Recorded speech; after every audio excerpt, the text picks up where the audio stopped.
नमस्कार। आज हम पढ़ने वाले हैं तृतीय पाठ, तीसरा पाठ। सुभाषित रसम पीत्वा जीवनम सफलम कुरु। सुंदर भाषित वचनों रूपी रसम रस को पीत्वा पीकर जीवनम जीवन को सफलम सफल कुरु करो। सुंदर वचनों रूपी रस को पीकर जीवन को सफल करो। इस चित्र में एक बालिका अपनी दादी से संबोधित करते हुए कहती है, पितामही, हे दादी, एकाम नूतनाम, एक नई कथाम कथा। हे दादी जी, एक नई कहानी कहो, एक नई कहानी सुनाओ। दादी कहती है, वत्से पुत्री, तुम प्रतिदिनम, हर रोज, तू तो कथाम कथा शिणोशी, सुनती हो। पुत्री, तुम प्रतिदिन तो कहानी सुनती हो। अद्य, आज, नीति श्लोकान, नीति श्लोकों को शृणु, सुनो। आज नीति श्लोकों को सुनो। पोती कहती है, नीति श्लोका, नीति श्लोक। दादी कहती है, आम, हाँ, नीति श्लोका, नीति श्लोक। नीति श्लोका नाम सुभाषितानि, नीति श्लोकों का नाम सुभाषितानि है। किम नाम सुभाषितानि, क्या नाम सुभाषितानि। सुष्ठु, सही। भाषितानि, कहे गए। इति, ने। सुभाषितानि, सही प्रकार से, उचित प्रकार से कहे गए वचनों को सुभाषितानि अर्थात शोभनानि वचनानि, सुंदर वचन कहते हैं। तानि, वे, सर्वदा हमेशा, जनानाम, लोगों के, हिताय, हित के लिए, भवंती, होते हैं। वे यानी सुंदर वचन, हमेशा लोगों के हित यानी भलाई के लिए, भवंती, होते हैं। सुभाषित पठनेन कह लाभः। सुभाषित यानी सुंदर भाषित वचनों को पठनेन, पढ़ने से, कह लाभः, क्या लाभ। सुंदर वचनों को, सुभाषित को पढ़ने से क्या लाभ। सुभाषित पठनेन, सुभाषित पढ़ने से, आदर्श मानव जीवन निर्माणाय, आदर्श मानव जीवन के निर्माण के लिए, प्रेरणा प्राप्यते, प्रेरणा प्राप्त होती है। मानव जीवन से सुखाय, मानव जीवन के सुख के लिए, समृद्धि च, और उन्नति के लिए, समृद्धि के लिए, सुभाषितानाम पठनस्य, सुभाषितों को पढ़ने की आवश्यकता अस्ति, आवश्यकता है। मानव जीवन में, मानव जीवन के सुख के लिए और समृद्धि के लिए सुंदर वचनों को पढ़ने की आवश्यकता है। यह जो सुभाषितानि पठित्वा, सुंदर वचनों को पढ़कर, कार्यक्षेत्र में, अपने कार्यों में, तस्य ज्ञानस्य, उस ज्ञान का जो सुभाषित पढ़ने से प्राप्त हुआ, प्रयोगम करोति, प्रयोग करता है, सह बहून लाभान प्राप्नोति, सह वह, बहून बहुत, लाभान लाभों को, प्राप्नोति प्राप्त करता है। जो सुंदर वचनों को पढ़कर कार्य क्षेत्र में उसके ज्ञान का प्रयोग करता है, वह बहुत लाभों को प्राप्त करता है। अहो सुंदरम, यदि एवं तरहि, यदि एवं इस प्रकार, यदि इस प्रकार है, ऐसा है, तरहि तो, अहम मैं, नूनम निश्चय ही, सुभाषितानि पठिष्यामि, सुंदर वचनों को पढ़ूंगी, सुभाषितों को पढ़ूंगी। सुभाषितानि स्वकर्तव्यस्य अकर्तव्यस्य च, सुभाषितानि, सुंदर वचन, अपने कर्तव्य के और न करने वाले कर्तव्य के विषय स्पष्टतया, स्पष्ट रूप से, मार्गदर्शनम कुर्वन्ति, मार्गदर्शन करते हैं। सुभाषित अपने कर्तव्य के यानी हमें क्या करना चाहिए और अकर्तव्य से, और क्या नहीं करना चाहिए, इस विषय में स्पष्ट रूप से मार्गदर्शन करते हैं। अतः इसलिए सर्वे, सभी, अवश्यम, अवश्य, सुभाषितानि पठन्तु, सुभाषितानि पढ़ें, सुंदर वचन पढ़ें। इसलिए सभी अवश्य ही सुंदर वचनों को पढ़ें। तानि पठित्वा, उन्हें पढ़कर, सर्वे, सभी, जीवनस्य, जीवन के, रहस्यम, रहस्य को, अवगच्छन्तु, जाने, उन्हें पढ़कर सभी जीवन के रहस्य को जाने। जीवनम सुखमयम च कुर्वन्तु, च और जीवनम जीवन को सुखमयम सुखमय सुख से भरा हुआ सुख से भरपूर कुर्वन्तु करें और जीवन को सुखमय करें। पहला श्लोक। गायन्ति देवा किल गीतकानि धन्यास्तु ते भारत भूमि भागे स्वर्गापवर्ग अस्पद मार्ग भूते भवन्ति भूयः पुरुषाः सुरत्वात्। परिच्छेद। गायन्ति देवाः किल गीतकानि धन्या तु ते भारत भूमि भागे स्वर्ग अपवर्ग अस्पद मार्ग भूते भवन्ति भूयः पुरुषाः सुरत्वात्। अन्वय है।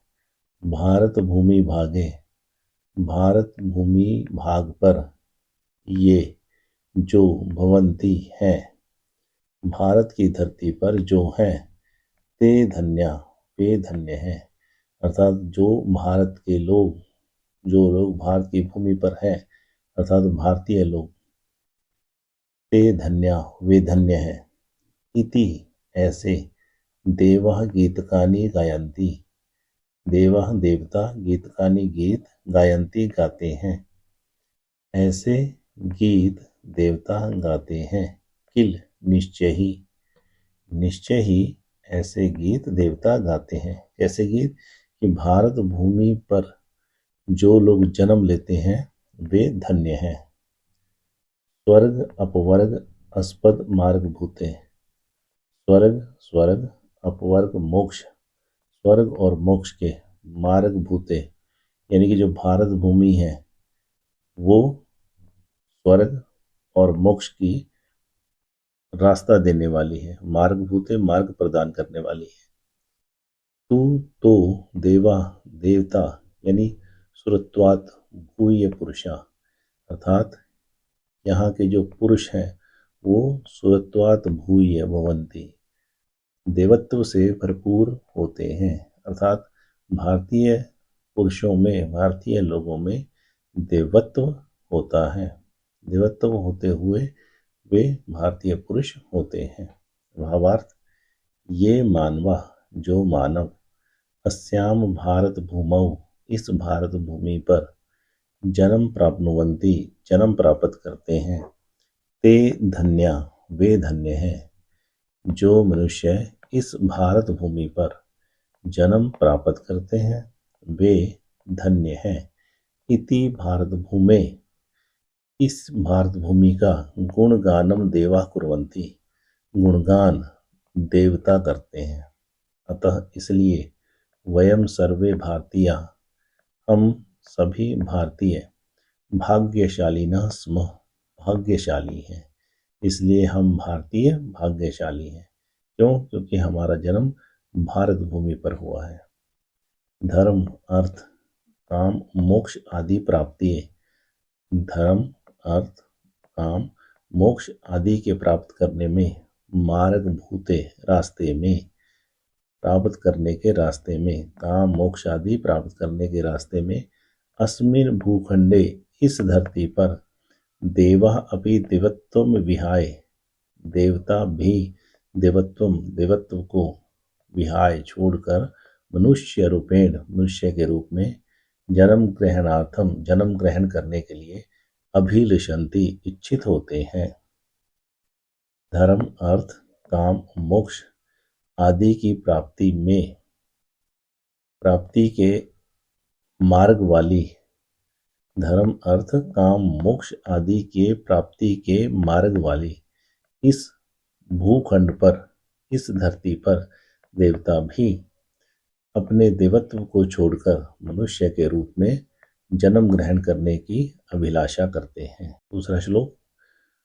गुणी गुणम वेति न वेति निर्गुणः बली बलम वेति न वेति निर्बलः पिको वसन्तस्य गुणम न वायसः करी च सिंहस्य बलम न मूषकः। पदच्छेद। गुणी गुणम वेति न वेति निर्गुणः बली बलम वेति न वेति निर्बलः। पिकः वसन्तस्य गुणं न वायसः, करी च सिंहस्य बलं न मूषिकः। अन्वय, गुणी गुणम वेति। गुणी अर्थात गुणवान, गुणम वेति गुणों को जानता है। निर्गुण गुणहीन, गुणम न वेति गुणों को नहीं जानता है। गुणवान गुणों को जानता है, गुणहीन गुणों को नहीं जानता है। बली बलवान, बलम वेति बल को जानता है। निर्बलः निर्बल बलहीन, बलम न वेति बल को नहीं जानता है। पिकः वसन्तस्य गुणम वेति। पिकः कोयल वसन्तस्य वसंत के गुणम गुण को वेति जानती है। कोयल वसंत के गुण को जानती है। वायसः कौवा वसन्तस्य गुणम न वेति वसंत के गुण को नहीं जानता है। करी च और करी हाथी सिंहस्य बलम शेर के बल को वेति जानता है और हाथी शेर के बल को जानता है। मूषक चूहा सिंहस्य बलम न वेति शेर के बल को नहीं जानता है। भावार्थ, गुणवान जनः गुणवान व्यक्ति अन्येषां सद्गुणान दूसरों के अच्छे गुणों को ज्ञातुम शक्नोति जान सकता है। गुणवान व्यक्ति दूसरों के सद्गुणों को जान सकता है, परंतु गुणहीन व्यक्ति अपरेशाम दूसरों के सगुणान गुणों को अवगच्छन्तु जानने में समझने में समर्थ न भवति समर्थ नहीं होता है। परंतु गुणहीन व्यक्ति दूसरों के अच्छे गुणों को जानने में समझने में समर्थ नहीं होता है। बलवान जन बलवान व्यक्ति यथा जैसे अन्येषाम दूसरों के बलम ज्ञातुम शक्नोति बल को जानने में समर्थ होता है। बलवान व्यक्ति जैसे दूसरों के बल को जानने में समर्थ होता है तथा वैसे बल रहित जन बल से रहित व्यक्ति अन्येषाम बलम ज्ञातुम दूसरों के बल को जानने में न शक्नोति समर्थ नहीं होता है। वसंत काले वसंत के समय आगते आने पर, वसंत का काल आने पर, वसंत का काल मैंने समय आने पर। पिकः कोयल वसंतस्य गुण अनुरूपम वसंत के गुण के अनुरूप कुहुतानम करोति कुहुतान करती है अर्थात कूकती है। वसंत के समय के आने पर कोयल वसंत के गुण के अनुरूप कूकती है। कूकना मतलब कू करना, कूकती है। परंतु काकः परंतु कौवा मधुर गातुम न शक्नोति मधुर गाने में समर्थ नहीं होता। परंतु कौवा मधुर गाने में न शक्नोति समर्थ नहीं होता। गजः हाथी पशुराज सिंहस्य पशुओं के राजा शेर के बलम जानता है। हाथी पशुओं के राजा शेर के बल को जानता है। किंतु मूषकः परंतु चूहा तस्य बलम ज्ञातुम न पारयति चूहा उसके बल को जानने में नहीं समर्थ होता, नहीं जान पाता, किंतु चूहा उसके बल को जान नहीं पाता। अतः इसलिए योग्य ही एव मैंने ही महत्वम ज्ञातुम समर्थो भवति महत्व को जानने में समर्थ होता है। इसलिए योग्य व्यक्ति ही महत्व को, किसी चीज का कितना महत्व है उसको जानने में समर्थ होता है, न अयोग्य समर्थ नहीं होता है। तीसरा श्लोक, भवन्ति नम्रास्तर्वा फल उद्गमई नवाम्बुभिः दूर विलंबिनो घना अनुद्धता सत्पुरुषा समृद्धिभिः स्वभाव एव एष परोपकारिणाम्। पदच्छेद, भवन्ति नम्रः तर्वः फल उद्गमई नवाम्बुभिः दूर विलंबिनो घना अनुद्धता सत्पुरुषा समृद्धिभिः स्वभाव एव एषः परोपकारिणाम्। ये जो पदच्छेद है इसमें ये जो संधि किए हुए पद हैं इनको अलग अलग करके लिखा जाता है ताकि आपको अच्छे से समझ में आए। जैसे ये है एव एश, ठीक है। अन्वय सर्वः फल उद्गमई नम्रा भवन्ति, घना नवाम्बुभिः दूरविलम्बिनो भवन्ति, सत्पुरुषाः समृद्धिभिः अनुद्धता भवन्ति, परोपकारिणाम् एष एव स्वभावः भवति। अब इसका अर्थ, सर्वः पेड़, फल उद्गमई फल आने पर, उद्गमई आने पर, नम्रः भवन्ति विनम्र हो जाते हैं या झुक जाते हैं। पेड़ फल आने पर झुक जाते हैं, नम्र हो जाते हैं। घना बादल नव अंबु भी, नव नए अंबु भी जलों से, दूर विलंबिनः भवन्ति, दूर विलंबिनः मैंने विलंब को दूर करने वाले, अर्थात बिना विलंब के, अर्थात तुरंत जो है वो झुक जाते हैं। घना नवाम्बु भी दूर विलंबिनो, बादल नए पानी से बिना विलंब के झुक जाते हैं। सत्पुरुषा सज्जन पुरुष, समृद्धि भी समृद्धियों से, संपत्तियों से, अनुद्धता भवन्ति झुक जाते हैं। परोपकारिणाम परोपकारियों का, दूसरों पर उपकार करने वालों का, एष एव स्वभावः भवति, एष यह एव ही स्वभाव स्वभाव भवति होता है, परोपकारियों का यही स्वभाव होता है। भावार्थ, समयानुसारम समय के अनुसार वृक्षेषु फलानि जायन्ते, वृक्षों पर फल आते हैं। फल भारेण फल के भार से, ते वृक्षा वे पेड़, नम्रा भवन्ति विनम्र हो जाते हैं, झुक जाते हैं। फल के भार से वे पेड़ झुक जाते हैं। तथैव वैसे ही नवजलई परिपूर्णा, नए जलों से भरे हुए, मेघा बादल, अवनता भवन्ति झुक जाते हैं। वैसे ही नए जलों से भरे हुए बादल अवनता भवन्ति झुक जाते हैं, अर्थात बरस जाते हैं। भूमिं प्रति आयन्ति, भूमि के प्रति, भूमि की ओर आते हैं। वृष्टिम च कुर्वन्ति, च और वृष्टिम बारिश, कुर्वन्ति करते हैं, और वृष्टि करते हैं और बारिश करते हैं।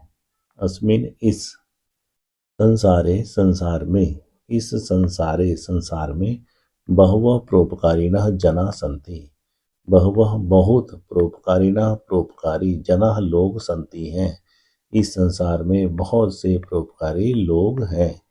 स्व समृद्धि काले, अपनी समृद्धि के समय में, समृद्धि अर्थात संपन्नता, जब उनके पास धन दौलत आती है, अपनी समृद्धि के समय में, ते वे औद्धत्यम न प्रकटन्ति, वे घमंड प्रकट नहीं करते, अर्थात वे अकड़ प्रकट नहीं करते। ते सहृदया वे हृदय से, विनम्रा च सहृदय अर्थात मित्र, च और विनम्रा विनम्र, संता होते हुए, सदैव हमेशा, परोपकाराय परोपकार के लिए, यतनशीला भवन्ति यतनशील होते हैं। वे मित्र सहृदय यानी अच्छे हृदय, और विनम्रता विनम्र होते हुए, सहृदय और विनम्र, संतः होते हुए, सदैव हमेशा परोपकार के लिए यत्नशील होते हैं। यत्नशील मतलब प्रयत्नशील, अर्थात प्रयत्न करते रहते हैं। ते वे परोपकारम परोपकार को व्रत रूपेण व्रत के रूप में धारयन्ति धारण करते हैं। जैसे हम कोई व्रत रखते हैं तो वे जो परोपकार है, परोपकार का मतलब पर उपकार, दूसरे का उपकार मैंने भला, दूसरे को उपकार करने को व्रत के रूप में धारण करते हैं कि आज मैंने किसी न किसी का उपकार करना है। उक्तम च और कहा भी गया है, व्यास महर्षिना व्यास महर्षि के द्वारा कहा गया है। परोपकार पुण्याय, परोपकार पुण्याय के लिए किया जाता है। पर पीड़नम पापाय, और दूसरे का पीड़न, दूसरे को दुख देना पाप के लिए किया जाता है। अर्थात आप परोपकार करोगे तो आपको पुण्य प्राप्त होगा, अगर आप पर पीड़न करोगे, दूसरे को पीड़ित करोगे तो आप पाप के भागीदार होंगे। चौथा श्लोक, यथा चतुर्भी कनकम पृक्षते निर्घर्षण छेदन ताप ताड़नई तथा चतुर्भी पुरुषः पृक्षते कुलेन शीलेन गुणेन कर्मणा। पदच्छेद, यथा चतुर्भी कनकम पृक्षते निर्घर्षण छेदन ताप ताड़नई।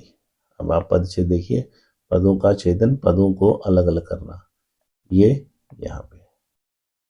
तथा चतुर्भी पुरुषः परीक्षते कुलेन शीलेन गुणेन कर्मणा। अब इसका अन्वय देखते हैं।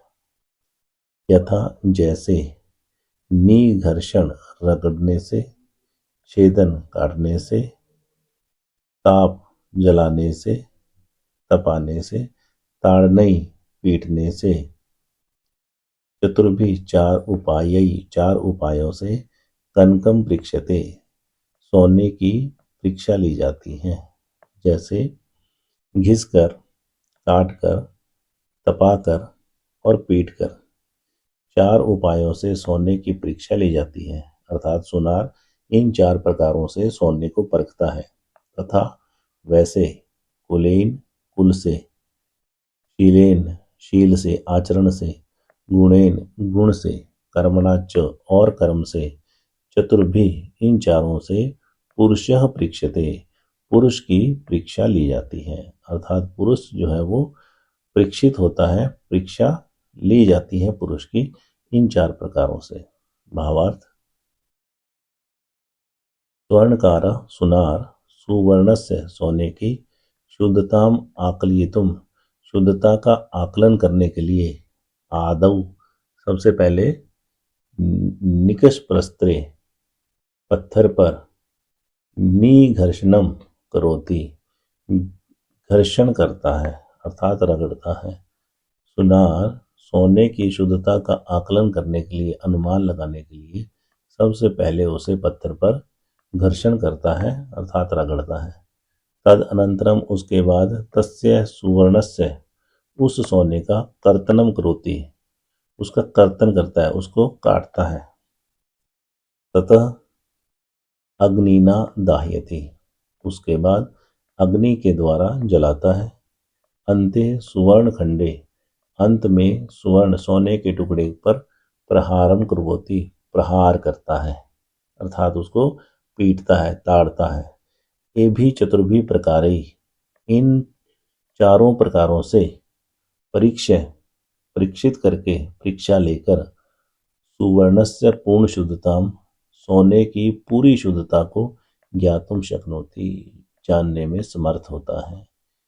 इन चारों प्रकार की परीक्षा से, परखने से, इन चार प्रकारों से परखने से सुनार पूर्ण शुद्धता को जानने में समर्थ होता है।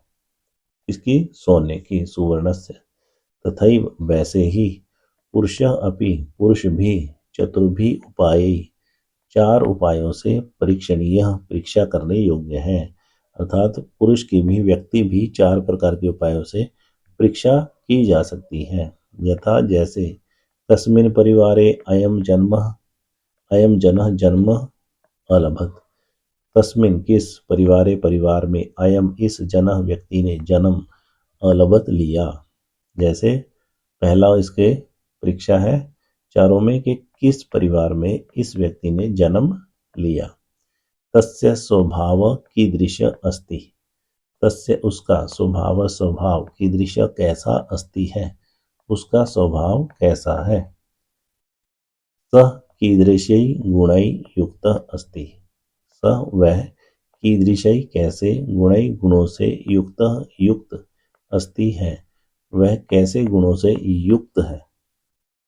पुनः फिर सह वह केन कर्मणा किस कर्म के द्वारा सर्वत्र सभी जगह समादृतः भवति आदर प्राप्त करता है। फिर वह किस कर्म के द्वारा, किस काम के द्वारा सभी जगह पर सम्मान को प्राप्त करता है। इति ऐसा। एषु निकषेषु परीक्षा, इन कसौटियों पर परीक्षा देकर एव ही तस्य उसके व्यक्तित्व को ज्ञातुम शक्यते जाना जा सकता है।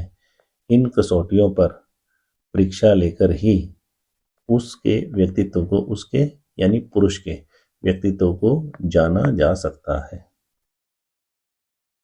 अष्टौ गुणा पुरुषम दीप्यन्ति प्रज्ञा च कौल्यम च दमः श्रुतम च पराक्रम बहुभाषिता च दानम यथाशक्ति कृतज्ञता च। पदच्छेद अष्टौ गुणा पुरुषम दीप्यन्ति प्रज्ञा च कौल्यम च दमः श्रुतम च पराक्रम च अबहुभाषिता च दानम यथाशक्ति कृतज्ञता च। अन्वय प्रज्ञा कौल्यम दमः श्रुतम पराक्रमः अबहुभाषिता च यथाशक्ति दानम कृतज्ञता च अष्टौ गुणा पुरुषम दीप्यन्ति। भावार्थ अष्ट भी गुणै 8 गुणों से युक्त मानव मनुष्य सर्वदा हमेशा समाज में सम्मानम प्राप्नोति सम्मान प्राप्त करता है। 8 गुणों से युक्त मनुष्य हमेशा समाज में सम्मान प्राप्त करता है। विशेष ज्ञान, कुलीनता अच्छे कुल में जन्म, संयम, वेद आदि नाम शास्त्राणाम ज्ञानम वेद आदि शास्त्रों का ज्ञान, पराक्रम वीरता, अल्पभाषिता कम बोलना, सामर्थ्य के अनुसार, दानशीलता होना, कृतज्ञता च और कृतज्ञ होना। एते अष्टौ गुणा सन्ति ये 8 गुण हैं। मानवः मनुष्य उत्तम गुणान आश्रित्य उत्तम गुणों का आश्रय लेकर सम्मानितः भवति सम्मानित होता है। मनुष्य उत्तम गुणों का आश्रय लेकर सम्मानित होता है। अतः इसलिए उत्तम कहा गया है। गुणवान नरः पूज्यते, गुणवान गुणों से युक्त नर मनुष्य पूज्यते पूजा जाता है। गुणवान मनुष्य हमेशा पूजा जाता है। अगला श्लोक न सा सभा यत्र न सन्ति वृद्धा न ते ये न वदन्ति धर्मम् धर्म स नो यत्र न सत्यम अस्ति सत्यम न तद्यच्छलम् अभ्युपेति। पदच्छेद न सा सभा यत्र न सन्ति वृद्धा न ते ये न वदन्ति धर्मम् धर्म सह नो यत्र न सत्यम अस्ति सत्यम न तद यद छलम अभ्युपेति इन सब का संधि विच्छेद यहाँ पर है।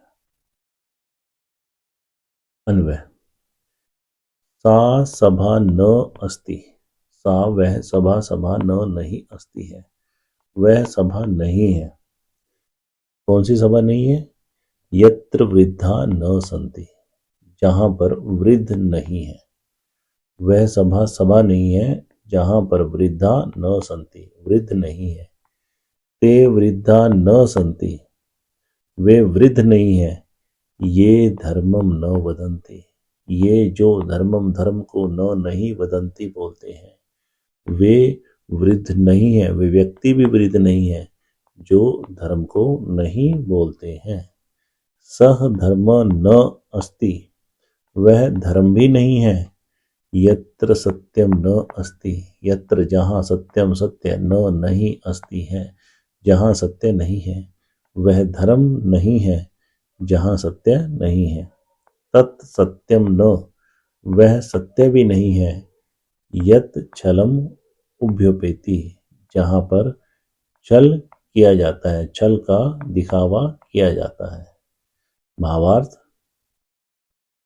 अस्मिन् संसारे, इस संसार में, विविधा सभा भवन्ति, विभिन्न प्रकार की सभाएं होती हैं। इस संसार में विभिन्न प्रकार की सभाएं होती हैं।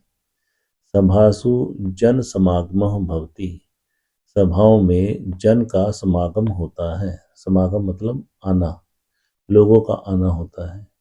सभाओं में जन समागम होता है।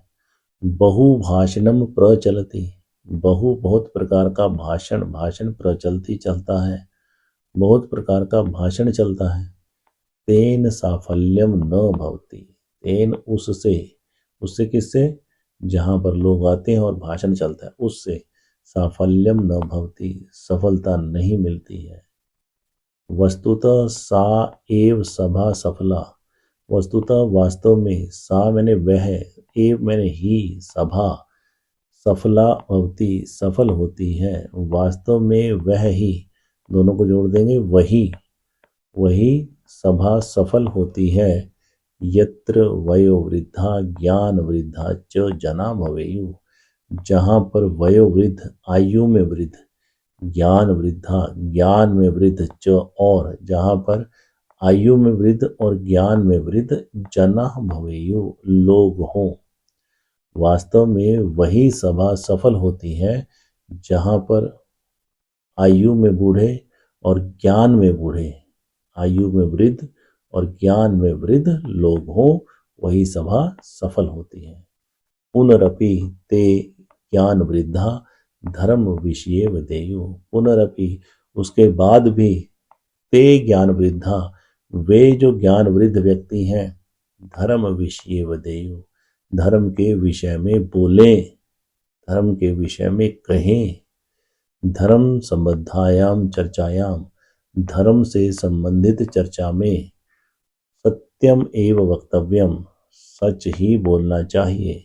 यत सत्यम तथ्य युक्तम, जो सत्य तथ्य से युक्त हो, फैक्ट पर आधारित हो, भवेत हो, न तू छलना युक्तम, ना कि छल से युक्त हो। धर्म से संबंधित चर्चा में सत्य ही बोलना चाहिए, जो सत्य तथ्य से युक्त हो, एविडेंस बेस्ड हो और छल से युक्त ना हो।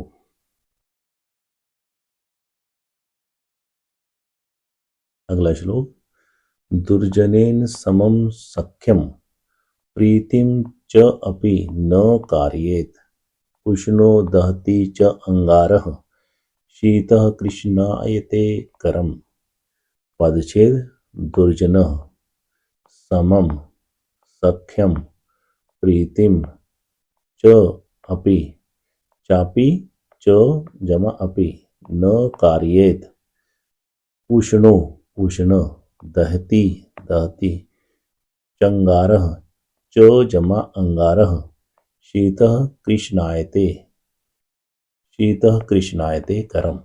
अन्वय, दुर्जनेन समम सख्यम प्रीतिम च अपि न कार्येत, दुर्जनेन, दुर्जन से, समम सख्यम के साथ, दुर्जन के समम साथ, दुर्जन के साथ, सख्यम मित्रता, प्रीतिम च और प्रेम, अपि न कार्येत नहीं करना चाहिए। दुर्जन के साथ मित्रता और प्रेम नहीं करना चाहिए, प्रीति नहीं करनी चाहिए।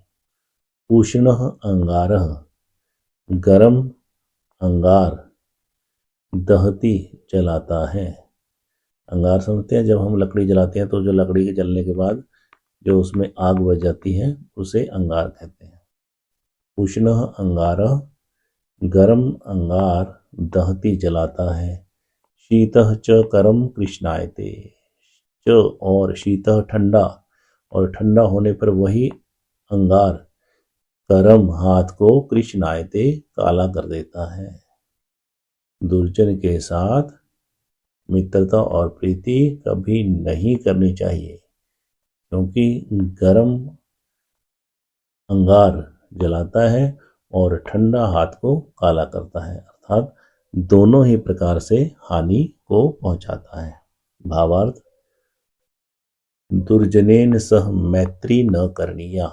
दुर्जनेन दुर्जन के सह साथ मैत्री मित्रता नहीं करनीया करनी चाहिए। दुर्जन के साथ मित्रता नहीं करनी चाहिए। यतो ही क्योंकि दुर्जनः दुर्जन विश्वास योग्य न भवति, विश्वास योग्य नहीं होता है। दुर्जनेन सह दुर्जन के साथ बंधुता भाईचारा प्रीति न करनीया और प्रेम नहीं करना चाहिए। दुर्जन के साथ बंधुता मित्रता और प्रीति नहीं करनी चाहिए। यतः क्योंकि तस्य दुर्जनस्य मुखे उस दुर्जन के मुख पर माधुर्यम मधुरता है, परम परंतु हृदय में कपटता भवती, कपटता होती है। क्योंकि उस दुर्जन के मुख पर तो मधुरता होती है, मिठास होती है, परंतु उसके हृदय में कपटता होती है। अंगारः उष्ण भवति, अंगार गर्म होता है। चेत फिर भी तापेन करम ज्वाल्यति, ताप से गर्माहट से हाथ को जला देता है। अंगार गर्म होने पर ताप से हाथ को जला देता है। पुनः फिर यदि सह अंगार, यदि वह अंगार शीतल अस्ति ठंडा है, तदापि हस्तम मलिनम करोति, तथापि फिर भी हस्तम हाथ को मलिन मैला करोति करता है। फिर यदि वह अंगार ठंडा है तब भी हाथ को मैला करता है। तथैव वैसे ही दुर्जनः सर्वदा एव अनिष्टम करोति, दुर्जन सर्वदा हमेशा ही अनिष्टम करोति, अनिष्ट अर्थात बुरा करता है। कार्यति च और करवाता है। वैसे ही दुर्जन हमेशा ही अनिष्ट करता है, बुरा करता है और करवाता है। अतः इसलिए विद्या अलंकृतो अपि, विद्या से अलंकृत होने पर भी दुर्जन परिहर्तव्य, दुर्जन को छोड़ देना चाहिए। इसका अर्थ क्या हुआ? इसका अर्थ यह है कि कोई व्यक्ति कितना भी विद्वान हो, लेकिन अगर वह अपनी विद्वता का प्रयोग अच्छे कार्यों में नहीं करता तो वह दुर्जन है। इसलिए विद्या से सुशोभित होने पर, युक्त होने पर भी दुर्जन को छोड़ देना चाहिए। अगला श्लोक, यथा एकेन चक्रेण न रथस्य गतिर्भवेत्, एवं पुरुषकारेण विना दैवम न सिद्ध्यति। पदच्छेद, यथा जैसे, ही एकेन चक्रेण न रथस्य गति भवेद, यहाँ पर गति के बाद विसर्ग और इस विसर्ग को बन गया र, और वही र यहाँ चला गया। गतिर्भवेद एवं पुरुषकारेण विना दैवम न सिद्ध्यति। अन्वय, यथा जैसे, ही निश्चय ही जैसे, एकेन चक्रेण एक चक्र से, एक पहिए से, रथस्य गति न भवेद, रथस्य रथ की गति नहीं भवेद होती है। निश्चय ही जैसे एक पहिए से रथ की गति नहीं होती है, एवं इसी प्रकार पुरुषकारेण विना, पुरुषार्थ के बिना, परिश्रम के बिना, दैवम न सिद्ध्यति, भाग्य सिद्ध नहीं होता है। वैसे ही परिश्रम के बिना भाग्य सफल नहीं होता है, सिद्ध नहीं होता है। भावार्थ, रथस्य गति चक्रद्वयेन एव सम्यक भवति। रथस्य गति, रथ की गति चक्रद्वयेन द्वयेन मैंने दो, चक्र मैंने पहियों से, दो पहियों से एव ही सम्यक भक्ति ठीक होती है। रथ की गति दो पहियों से ही उचित होती है, ठीक होती है। एकेन चक्रेण, एक चक्र से, एक पहिए से, रथस्य गमनम, रथ का गमन न संभवेत, संभव नहीं है। एक पहिए से रथ का गमन, रथ का चलना न संभवेत, संभव नहीं है। रथस्य गति, रथ की गति स्थगिता स्यात्, स्थगित हो जाती है। रथ की गति स्थगिता स्यात्, स्थगित हो जाती है, अर्थात रथ गति नहीं ले सकता। पुरुषार्थेन विना, पुरुषार्थ के बिना, परिश्रम के बिना फलम न सिद्ध्यति, फल सिद्ध नहीं होता है, फल प्राप्त नहीं होता है। पुरुषार्थ, मेहनत, परिश्रम के बिना फल प्राप्त नहीं होता है। भाग्ये स्थिते अपि, भाग्य में होने पर भी, उद्योगेन एव, परिश्रम से ही फलम लभ्यते, फल प्राप्त होता है। भाग्य में होने पर भी परिश्रम से ही फल प्राप्त होता है। अत्र अनुभूयते, यहाँ अनुभव किया जाता है। यत की प्रयत्न, प्रयतन, भाग्यम च, और भाग्य, प्रयतन और भाग्य, मानव रथस्य, मानव रथ के, द्वे चक्रेस्त, द्वे दो चक्रे पहियेस्त हैं। अत्र अनुभूयते, यहाँ अनुभव किया जा सकता है कि प्रयतन और भाग्य, मानव के रथ के दो पहिए हैं। उक्तम अपि, कहा भी गया है, उद्यमेन ही सिद्ध्यंति, उद्यमेन परिश्रम से ही, निश्चय ही, सिद्ध्यंति सफल होते हैं। कार्याणि, कार्य, कार्य परिश्रम से ही सफल होते हैं, पूरे होते हैं। न मनोरथ, इच्छाओं से नहीं। धन्यवाद।